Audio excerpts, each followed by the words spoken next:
Last time, as you undoubtedly recall, Boris and Natasha popped up disguised as Mojave Max, a grizzled old prospector, and his sidekick, Death Valley Dottie. But what's even worse, our hero's train has started to leave without them. Hey! Why are they going without us, Rock? I'm sure I don't know. Well, we do, don't we? For there in the cab of the locomotive was Captain Peter Peachfuzz, who naturally had pushed the wrong lever.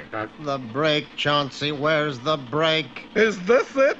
Good heavens, Edgar, we can't stop. We'll keep going forever. No, I figure we'll stop in Albuquerque. Why?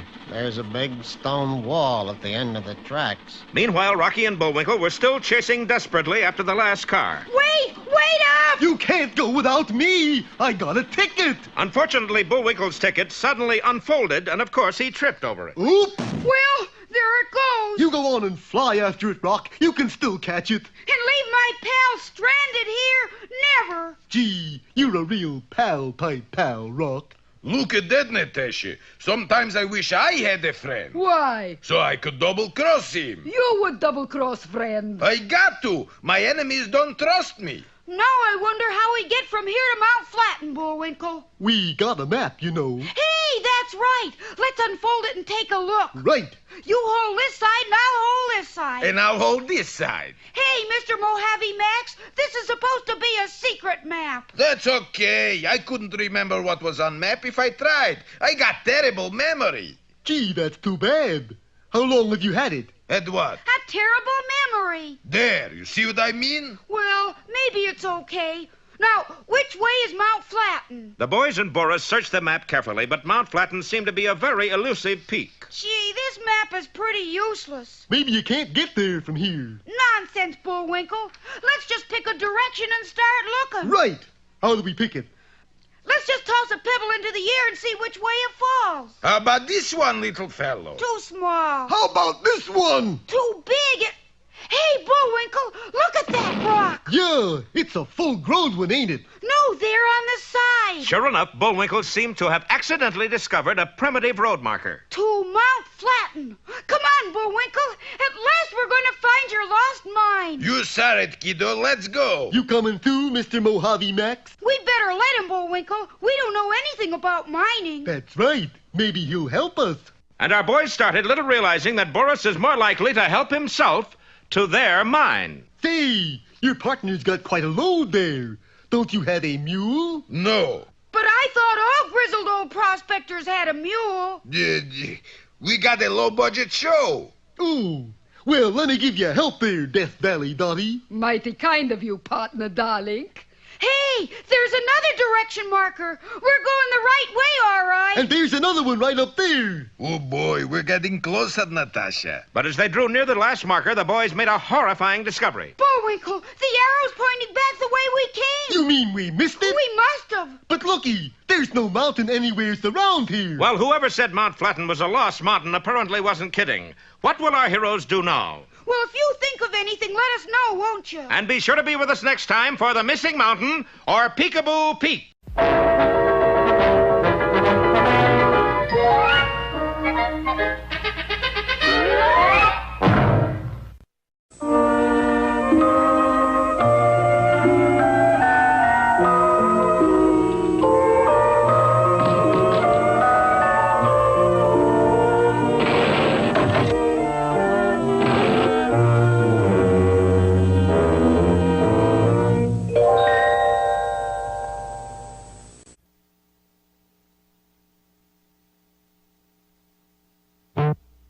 Once upon a time, there was an old wood chopper, and he lived in the woods, which is a nice place to live if you happen to be a wood chopper. His wife had presented him with a fine son, and as the years went by, they were very happy. That is, until one day, when they sat by the fire, his wife looked up to him and said, Pa, she always called him Pa. have you noticed anything strange about our boy Tom lately? Strange? Oh, Tom, could you come in here for a minute, boy? Yes, Father. Hey, let me look at you, son. Stick out your tongue. No, can't say as I do, Ma. What do you mean? Well, he seems a mite smaller than he should be. Oh, land sakes, Ma, give the lad a chance. He'll grow as he gets older. Older? He's 28 now. Just the same, he gonna grow. Won't you, boy? Yes, Father. But as year after year went by, Tom didn't grow an inch. Tom? Yes, Father. Now, you better mind your daddy and grow, you understand? Yes, Father. I'm trying. The problem grew as Tom didn't. Being so small proved to be a constant danger to the young man. What's the matter, Pa? Don't move. There's a cockroach on the table. I'll get him. There, you little varmint.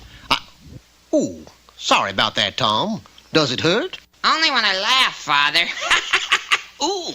Then there was the time that Tom fell down a crack in the floor and was missing for 3 weeks, until one day when... Pa, have you seen any witches around here lately? Why, no. Why do you ask? Well, I think one sneaked in here and cast a spell on our vacuum cleaner bag. Listen, it talks. Help! Help! Let me out of here! Oh, there ain't no spell on that bag, Ma. You done vacuumed up our boy Tom again? It was finally decided that something had to be done, and the old man called to his son. Now, this here gone on long enough, boy. Now I'm going to take matters into my own hands. I'm going to make you grow. Yes, Father. Now, maybe the whole trouble is you ain't eating enough food. Now, eat this whole watermelon. We're going to see what happens. 6 months later, Tom had eaten every bite, and his father carefully measured him, but he still hadn't grown even the tiniest bit. Dag-nabbit, boy, you just ain't trying. Yes, I am, Father. Honest. The old woodchopper kept right on doing everything he could think of that might make his son grow. He stuffed little Tom full of vitamins, fed him with all the food he could hold. He exercised him from sun up to sundown. 1, 2, 1, 2, up, down, touch them toes, lift that weight, tote that bar, grow, you little critter, I want you large. Now, we skip the rope. Good idea. Let's skip it. I'm pooped. Any change in the boy yet, Pa? Yep. Oh, good. You mean he's growing? Nope. He's losing weight. The old man even made a tiny track out in the backyard, and Tom would stretch his muscles by running around and around by the hour. Good lad, Tom. You just ran the 4-minute yard. But you still haven't grown a cussed inch. Alas, by now it had become quite clear that nothing they could do would make Tom grow. It looked like he would just have to stay small. Son, I'm afraid that only being 2 inches tall, one of them little things you just gonna have to learn to live with. I noticed that. But try as he might, Tom found it impossible to adjust to his little problem and be happy. And one day, he finally came to a decision. I can't stand living here this way. It's time for me to marry, so I'm going out into the world to seek a bride. You can't do that, boy. Why, the cards are all stacked against you. Don't say it, Father, I know. But my mind is made up and I must try. Farewell! And Tom struck out all by himself and into the cold, strange world that lay ahead. Oh, poor Tom. He never gonna find anyone small enough to be his bride. I know. This might have been the end of the story, and all would have lived unhappily ever after, but for one thing. Soon after Tom had left, they received a letter from him with some very startling information. Ma! Our Tom's got a job in town and he found himself a bride. Why, land sakes, where do you suppose that tricky little Dickens found a sweetie as teeny as he is? I don't know, but the wedding's tomorrow and we're invited. Come on, Ma, we're heading for town. The old woodchopper and his wife had never been to town before because until now they never had a reason. But when they arrived the next day, a most amazing discovery was made. Well, if this don't take the rag off in the bush, no wonder we couldn't get Tom to grow. That little stinker was normal all along. My goodness, dear. How come your mother and father are so big? Very simple, honey. They're from Texas. And they all lived ever after, which is just about all you can expect with a situation like this.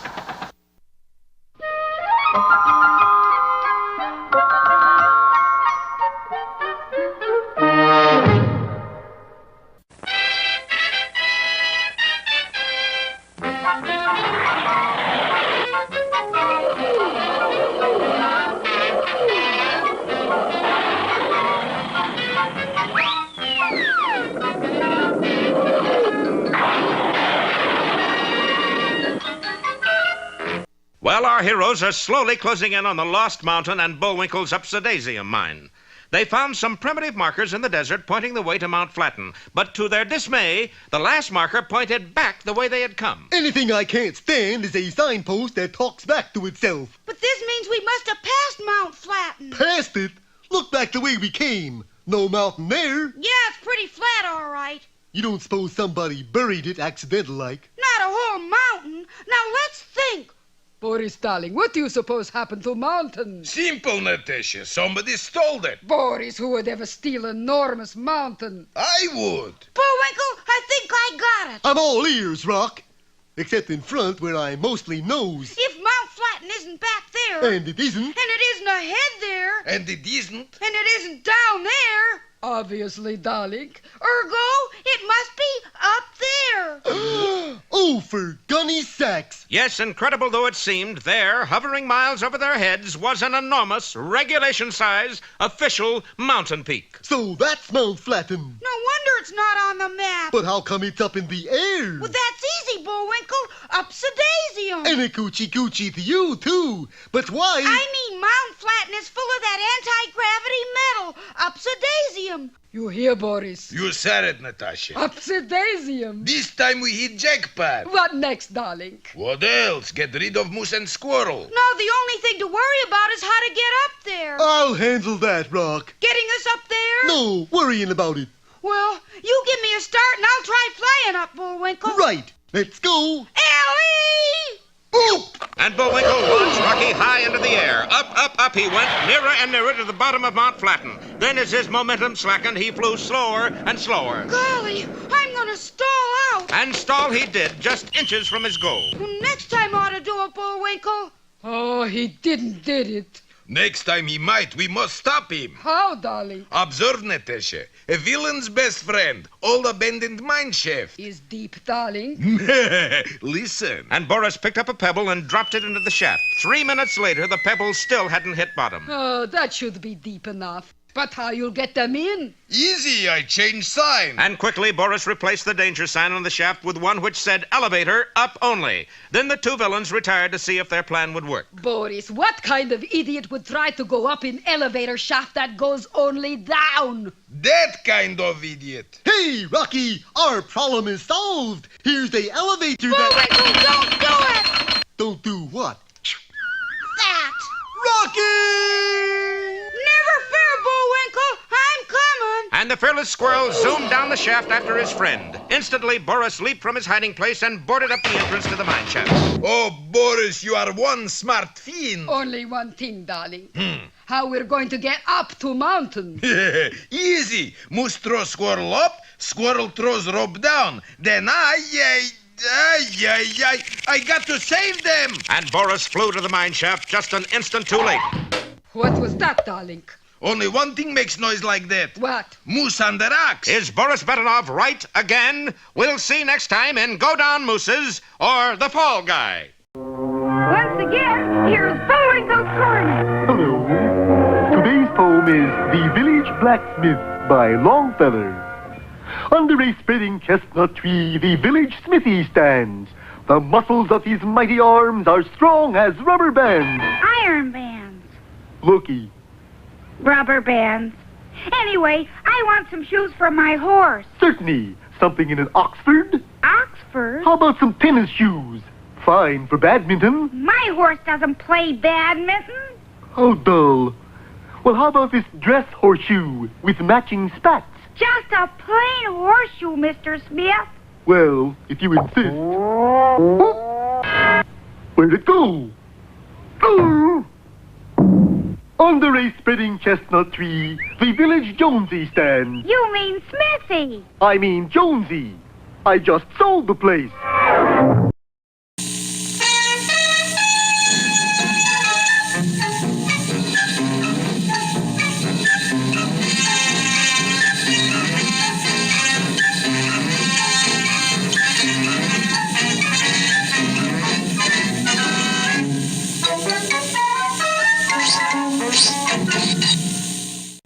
Hello out there, Peabody here, along with Sherman and Wayback. Wayback is a time machine. Sherman, a boy. I set the Wayback Machine for July 8th, 1888, just like you told me, Mr. Peabody. Good boy, Sherman. And now if you'll set the indicator for Richburg, Massachusetts, we'll be off. Off to witness the most titanic struggle in boxing history, the heavyweight championship battle between Jake Kilrain and the immortal John L. Sullivan. The Wayback, incomparable invention that it is, hurtled us back through time and space to the site of Sullivan's training camp. Hello? This is O'Hara, Sullivan's manager. I'd like to bet $5,000 on Jake Kilrain. Well, that's what I said. 5,000 on Kilrain. Excuse me, Mr. O'Hara, but are you really going to bet against your own fighter? You're darn right I am. In John L's condition, he couldn't punch a clock. O'Hara led the way to an outdoor ring. There's your John L. Flat on his back, and he's been that way all week. Too much training? No, too much mustache. That mustache of his is so heavy he can't lift it. Between the three of us, we managed to elevate Sullivan to a standing position. Are you all right, Mr. Sullivan? He can't speak, lad. Too much pressure on the lips. Stand clear for a second. We'll see how he does. John, me lad, why do you think I give you a razor on your birthday? This is serious, Mr. Peabody. The fight takes place in an hour. What fight? You mean the slaughter? Oh, if only there were something we could do. There is. What? Shave him. O'Hara put in an urgent call for the nearest barber, and 10 minutes later...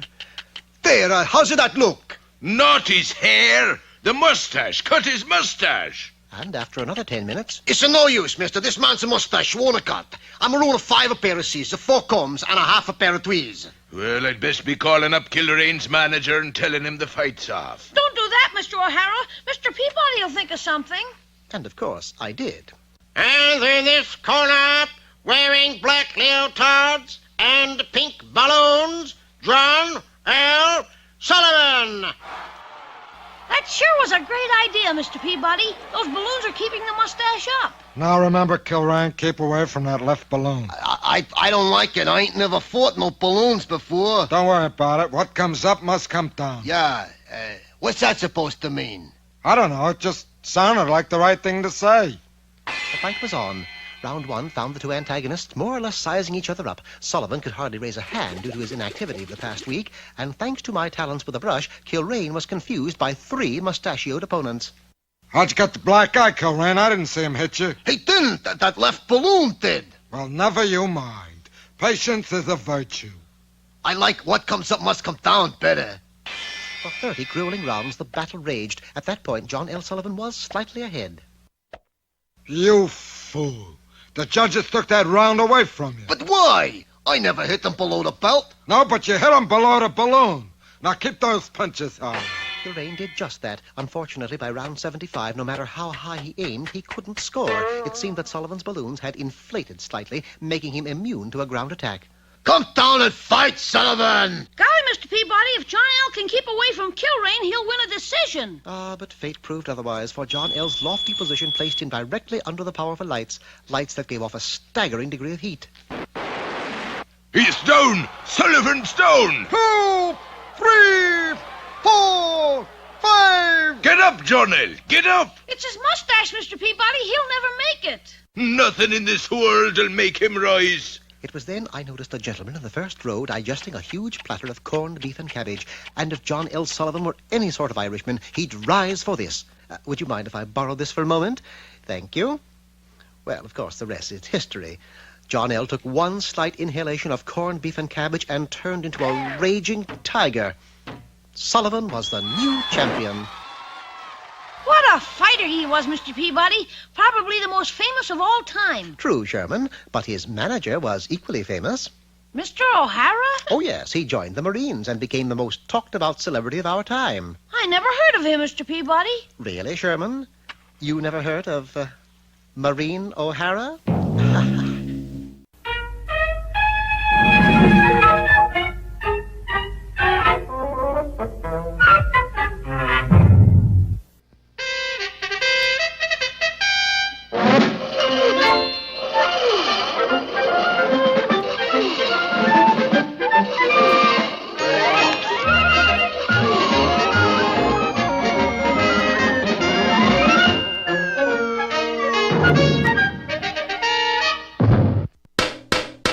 Last time, you remember, Boris fixed up an abandoned mine shaft to look like an elevator. It was a clever booby trap, and it trapped a pretty clever booby. Hey, Rocky, our problem is solved. Bullwinkle, don't do it! Don't do what?